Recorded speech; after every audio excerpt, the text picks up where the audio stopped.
Hello， 大家好，我係 Howard 啦。Hello， 大家好，我係小新啊。咁啊嗱，今日咧嚟到我哋 studio 咧測試呢一個牌子咧就係 AOC 啊。呢個牌子咧喺我心目中嚟講咧，不嬲都係一個性價比非常之高嘅一個 monitor 嘅品牌嚟嘅。咁而我哋 studio 又未正式試過喎。咁所以咧，今日點解要借呢一個嘅 AOC 嘅 mon 翻嚟試咧？嗱，咁呢一個咧就係嚟自佢哋 Aegon Pro 嘅一個系列啦。咁其實咧佢哋就係16年開始出呢個系列嘅，咁就係一個專業 grade 嘅電競系列嚟嘅。咁呢一個系列咧，亦都可以貫徹到啱啱你所講嘅嗰個 point， 就係抵玩。哇！冇講咁多，而家即刻同大家開箱睇下嚟。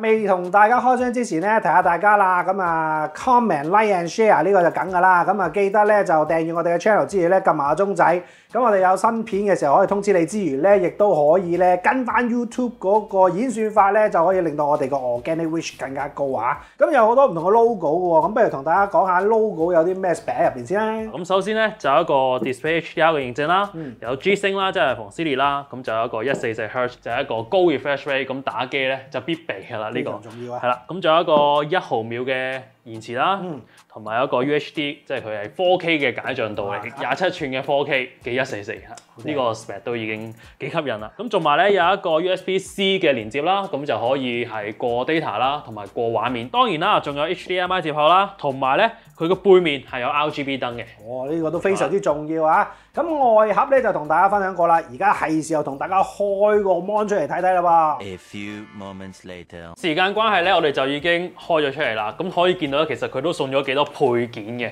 冇錯啦，咁啊非常之多嘅線都跟嘅，都幾難得喎嚇。冇錯。咁譬如好似我手頭上呢一條 Type C to Type C 嘅1米左右嘅長線啦 ，HDMI 2.1嘅 HDMI 線又有一條啦 ，DisplayPort 嘅線咧亦都有一條嘅。咁啊跟住落嚟仲有啲咩？Howard你嗰邊？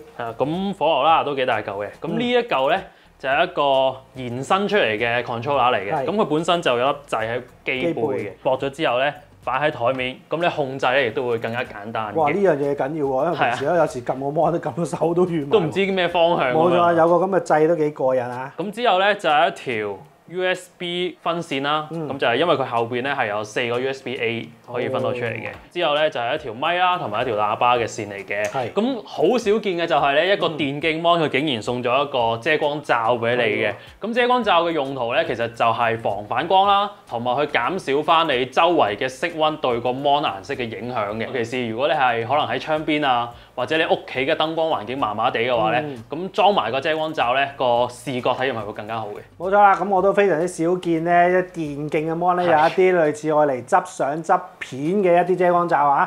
咁我相信佢都係話咧，佢個用意就係話呢部機唔止淨係我嚟打機用啦，其實你我嚟做嘢都有機會係用得到嘅。嗱，咁配件上邊咧就介紹到嚟呢度啦。咁啊跟住落去咧就 Howard 會同大家播好咗部機，同埋咧就去試一啲唔同嘅場景嘅。咁我當然就會等佢整好晒嘅時候，我嚟嘆下個畫面，再同大家分享啦。而家咧就將個時間交俾 Howard 同大家講下呢一個嘅技術規格先嚟。呢一個 AOC Aegon AG274 UXP mon 咧，佢就係用咗一個27寸 4K 解像度嘅 Nano IPS LCD panel 啊，最高就支援到144 Hz 嘅 refresh rate 啦，覆蓋到98% DCI-P3 嘅色域啊，亦都有呢個 NVIDIA 認證嘅 G-Sync compatible 啊，咁就可以提供到一個可變更新率啦。同埋佢最高嘅反應時間咧就係1毫秒嘅啫。另外咧呢個 mon 亦都有 Display HDR 600嘅認證啊，所以成個 mon 無論係色域啦、刷新率啦，定係解像度咧都非常之出色嘅。根據 IDC Quarterly Gaming Tracker 嘅數據咧 ，AOC 喺2021年嘅 Q4 咧就再次攞到呢個全球第一嘅電競熒幕品牌嘅稱號啊！佢咧仲攞埋呢個 Red Dot Design 嘅紅點設計大獎添啊！另外咧，佢亦都係市場上少有嘅27寸 mon 行呢個 Nano IPS， 亦都支援到 4K 144 Hz， 仲要有埋 USB-C 接口嘅電競 mon 嚟嘅，大家都要留意下啦。之後咧就睇下佢嘅外觀設計啦，咁佢咧就係用咗一個3邊嘅側邊設計嘅，咁底邊咧就稍為粗少少，中間咧就擺咗個 Aegon 嘅 logo 啦。咁如果你係想玩多 mon 嘅 set up 嘅話咧，咁當然條邊越窄就越好啦。個底座咧有一個投影燈嘅，咁就分別可以喺 Aegon 呢個字樣啦，同埋呢個 logo 之間切換嘅，咁就係紅色嘅。之後咧，佢隻腳咧就係用咗一個 V 字腳嘅設計啊。咁我自己咧就幾中意呢個設計嘅，因為咧你又可以攝到個鍵盤入去。而佢跟機嘅呢個座咧，其實都可以做到好多唔同角度嘅調校嘅。咁最簡單當然就係可以升降啦，然後咧挑都冇問題嘅。仲正嘅就係咧，佢可以直接變成打直咁樣用都冇問題嘅。咁所以以一個跟機嘅架嚟講咧，佢個角度咧都真係非常之多噶啦。之後咧就睇埋佢嘅機背啦，咁可以見到咧都係經典嘅紅黑設計噶啦。咁個架啦同埋個 logo 咧都係一個紅色撞色嘅設計嚟嘅。咁呢度咧就有一個開關鍵啦，連埋呢個控制嘅上下左右掣嘅。咁之後咧兩邊都會有一個 RGB 嘅燈啦，咁就係做翻一個氛圍燈嘅功能嘅。咁佢咧就可以俾你調校唔同嘅顏色啦，同埋唔同嘅顯示模式嘅。佢呢度係可以推出嚟嘅。咁之後咧，你就可以將你個 headphone 咧掛上去，非常之正。咁依家大家手上就越嚟越多唔同嘅電子裝置啦。咁對於一個 mon 嚟講咧，我就覺得越多 port 越好啦，因為佢嘅 support 會更加好啊嘛。最底呢一個就係供電啦。之後咧3.5嘅 audio in and out 咧，佢都有噶啦。之後呢一個咧就係連接去啱啱講嘅 extend 嘅 controller 嘅。之後咧就有一個 display port 1.4啊，咁就可以連接 PC 啦。同埋咧，佢係有兩個 HDMI， 而且都係支援到2.1嘅。即係如果你咁勁可以買到 PS5 同埋 Xbox 嘅話咧，咁你就可以同時駁落呢個 mon 度啦。之後咧就有一個 Type C 啦。咁呢個 Type C 咧，除咗支援Video In 之外咧，佢亦都可以支援到65W嘅供電，同埋可以做埋呢個 USB 嘅分插嘅。咁如果你係用 notebook 嘅話咧，咁插一條 Type C 咧就搞掂晒所有嘢㗎啦。咁之後咧就係一個 USB 嘅分插啦，同埋有4個 USB-A 嘅。咁對於呢個 mon 嚟講咧，就越多 USB 越好嘅，我覺得，因為咧呢個 mon 係支援 KVM 呢個功能啊。咁 KVM 係咩嚟嘅咧？簡單嚟講，就係可以用同一套 keyboard 滑鼠 trackpad 嚟控制晒所有唔同嘅電子裝置嘅。如果唔明嘅話咧，我試俾大家睇，大家就明㗎啦。而家咧我就將呢一套 keyboard 同埋滑鼠咧就連接咗落個 mon 度㗎啦。而電腦咧就用 HDMI 連接落個 mon 度啦。之後咧呢部電話咧亦都用 Type C 連接咗落個 mon 度㗎啦。咁我依家咧係可以直接控制到 notebook 嘅操控啦。之後咧，當我轉翻去 Type C， 咁就已經咧啟用咗呢部電話嘅 DeX 呢個功能㗎啦。我係用緊同一套 keyboard 滑鼠咧，係控制到兩個唔同嘅裝置嘅，所以咧我就覺得呢個 KVM 功能咧就真係非常之實用嘅。咁如果你有幾部電腦啦，即係可能你有部 desktop 有部 notebook， 跟住咧你又可能你部電話係 support 類似嘅 PC 模式嘅話咧，咁就真係非常之實用啦。即係插完一套鍵盤同埋滑鼠咧就可以控制晒佢哋啦。咁我手上呢一個咧就係啱啱提過嘅 controller 啦。咁你有咗佢之後咧，就唔使盲中中咁樣喺後邊控制啲嘢啦。咁佢咧除咗上下左右之外咧，亦都有一啲 preset 嘅。咁其實咧就係唔同嘅顯示模式嚟嘅。咁你撳一下中間咧，就會出咗佢嘅 OSD 啦。咁遊戲設定入面咧就有唔同嘅遊戲模啦，咁 G-Sync 啦。Overdrive 啦，同埋咧係可以顯示個 frame rate 嘅。咁其餘就係亮度啊、啲色彩設定啊。咁呢個電競氛圍燈咧就係講緊機背嗰個 RGB 燈嘅。佢個 mon 咧係內置咗2個5W嘅喇叭嘅。咁所以咧等陣都會試埋俾大家睇嘅。咁同埋咧佢係有個 DTS 嘅音效嘅。咁落到去咧其他咁就係可以揀輸入嘅選項啦。咁個投影燈嘅光暗啦，之後咧呢度都要提下大家嘅。如果大家係用 HDMI 嚟連接 PC 嘅話咧，咁係要入翻呢一度。咁佢咧係可以俾你揀120Hz 定係144Hz 嘅輸入嘅。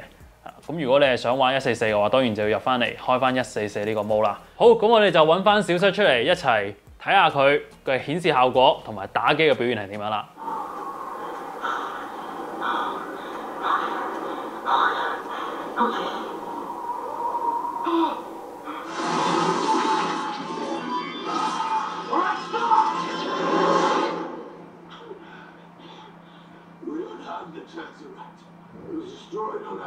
啱啱咧就用咗呢個 Xbox 啦，咁啊連咗呢一部嘅274UXP 嘅一個27寸4K 嘅電競 mon 啊，咁啊呢隻 mon 入邊咧用呢個 Xbox 咧，其實基本上咧佢所有嘢都食晒啦，咁所以咧喺嗰個打機嘅效能上面咧我就唔懷疑嘅，咁所以我自己嚟講咧就梗係會在意咧睇電影嘅觀影體驗啦。我自己頭先睇咗兩套戲啦，一個就係 Spider-Man 嘅第一集啦，就另外一個就係而家啱啱見到嘅一個 Avenger 第3集嘅開頭嗰段嘅。用呢個 Disney Plus 去睇呢一部 mon 嘅時候咧，佢係可以完全對應到呢個 4K HDR10嘅效果。咁蜘蛛俠個身上邊嗰種紅色同埋藍色咧，我覺得佢係出得非常之自然加討好嘅，而且顏色鮮豔度係非常之高啊！咁上邊望翻落去嘅時候咧，佢個女同學就着橙色衫，男同學咧就着另外一種顏色嘅衫嘅。喺呢個情況底下咧，我覺得佢嗰個顏色嘅比對鮮豔得嚟，唔會刺眼呢樣嘢，我覺得係呢隻 mon 嘅一個長處嚟㗎。咁即係話咧，佢個色域嗰個豐富度咧係非常之唔錯嘅。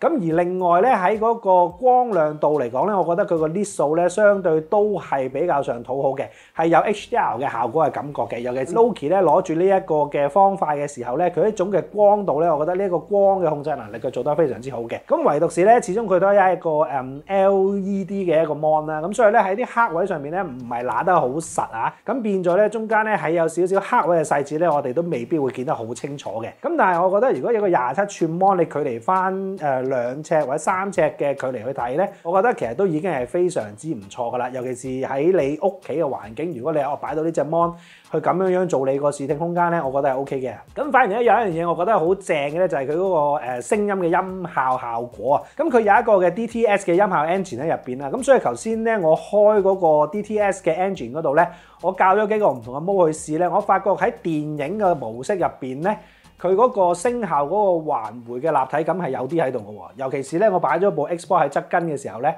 佢一啲聲音喺呢邊走向嘅時候，我覺得佢反射出嚟嘅聲音效果，我覺得係非常之有立體感啊！咁呢樣嘢係有少少始料不及嘅。咁但係咧，當睇 Avenger 第3集嘅時候咧，個音壓相對咧就會比較細一少少啦。咁所以出嚟嘅效果就會覺得爭啲咁樣，但係我覺得都係一個可以接受嘅範圍嚟啊！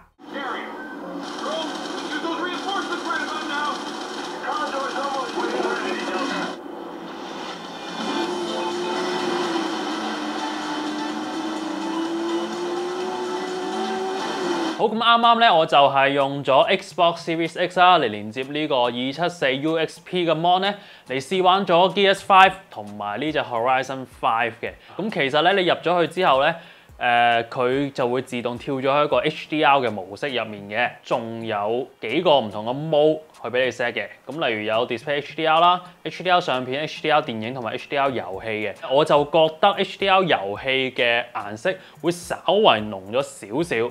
咁我就覺得電影或者相片咧係會係一個比較好嘅平衡嘅。咁就講翻我對佢嘅打機嘅體驗先啦。咁首先我就覺得佢嘅 HDR 表現咧係真係比我想象中更加好嘅，尤其是喺光位啊。因為啱啱喺打 GS5 開槍啊，一啲爆炸啊，甚至係一啲天空好光嗰個畫面咧，呢個 mon 俾到我係真係有種殘眼嘅感覺嘅。尤其是開槍嗰陣咧，不停閃咧，係有少少話閃親我隻眼嗰個咁嘅感覺嘅。咁當然啦，佢始終係一個 IPS 嘅 mon 啦，所以佢嘅黑位咧都係落唔到去好 deep 嗰一種黑嘅。對於呢個 IPS mon 嚟講咧，我覺得係可以接受噶啦。咁尤其是佢高光位突出嘅話咧，你喺打機，尤其是打槍 game 嘅話咧，係優勢非常之大嘅。另外咧，我就覺得佢嘅 refresh rate 啦，同埋佢嘅響應時間表現咧，亦都係非常之出色嘅。咁啱啱打唔同嘅 game 啦。咁佢嘅動作方面咧係好 smooth 嘅，同埋係好 snappy 嗰種，就唔會有好強嘅拖影嘅感覺嘅。咁如果你再打一啲節奏更加快嘅槍 game 嘅話咧，咁就會呢個優勢會更加明顯啦。所以咧呢個 mon 用喺打機方面咧，佢係真係滿足到我嘅要求嘅。咁有 HDR 嘅顯示啦，亦都畫質非常之好啦 ，refresh rate 夠高啦，咁所以係非常之正啊！攞嚟打機。好，咁就總個結啦。其實我自己咧就覺得27寸嘅 mon 咧喺電腦台上面用嘅話咧係一個中庸嘅選擇啊，因為佢唔會太壓頂啦，亦都唔使特別拉開個觀看距離嘅。而呢一個274 UXP 嘅 mon 咧，佢個 panel 咧係真係靚嘅。咁作為一個 IPS 嘅 mon 咧，佢係俾到一個非常之唔錯嘅 HDR 效果俾我。咁無論係睇戲啦定係打機咧，都用得着嘅，非常之正添。咁同埋咧，佢嘅色彩表現咧亦都係非常之準確嘅。咁佢係有埋出廠嘅調色俾大家，佢嘅顏色咧。做到高對比度得嚟咧，係唔會太過濃郁啦，同埋偏晒色嘅感覺嘅。咁同埋咧，我就覺得佢個 port 位咧，亦都係值得讚嘅位嚟嘅。咁佢除咗有 display port 之外咧，兩個 HDMI 都有2.1啊。咁喺呢一個時代入面咧，兩個2.1係非常之實用嘅。佢亦都有呢個 KVM 嘅功能啦。咁對於有幾部電腦啊，或者會部電話啊，或者 notebook 嘅人嚟講咧，咁呢個都係一個好實用嘅功能嚟嘅。咁但係作為一個電競 mon 啊，咁我就覺得佢機背呢個 RGB 嘅燈帶咧，佢嘅亮度如果再做高啲咧，咁就會更加好啦。因為咧可以做到一個打落牆，然後反射翻出嚟嗰種 ambient 嘅感覺。咁咧你打機啦同埋睇戲嘅話咧，佢嘅沉浸感咧亦都會更加好嘅。佢嘅官方建議零售價咧就係8150蚊嘅。咁我都上網 search 過㗎啦，坊間咧大概都做到7000蚊左右嘅。咁大家又滿唔滿意呢個價錢嘅呢個表現咧？其實我就真係幾滿意嘅。咁都歡迎咧喺 comment 度咧同我哋一齊討論下呢個 mon 啦。咁最後咧就記得 like 啦、subscribe 啦，同埋撳埋個通知鐘。咁我哋就下條片再見啦，拜拜。